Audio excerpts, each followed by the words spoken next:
Така изглежда величествената крепост Баба Вида в момента.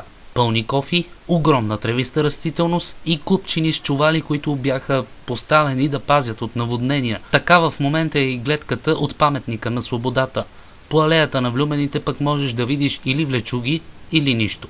Около Телеграф капия туристите също можеха да се насладят на уникалната гледка, освен на мостът Нова Европа и отново чували пълни с пясък по целия плац.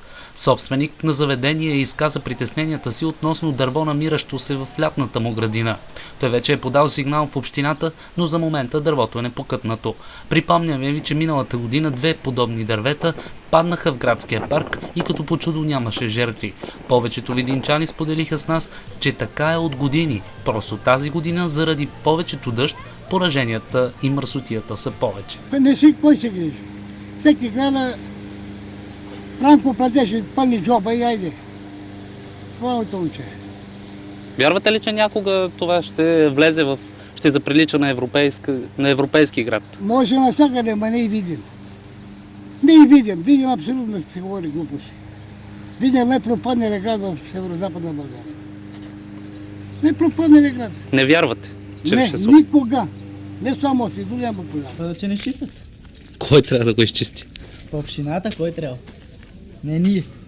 Не знам, на мен си ми е все едно и също. Гостето е доволно, вика, дано вика и в София дойде такъв плаш, ама там няма дума, само във Видин има. Доволни сме. Трябва ли да се грижим малко повече за О, реката? това да, трябва, нали, малко пясък, ако се сложи допълнително, ако има един спасител, ще сме по-спокойни.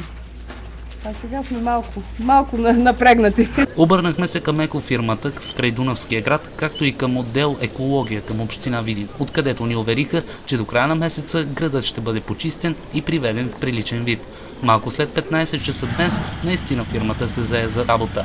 А доколко ще я свърши качествено, ще ви информираме допълнително.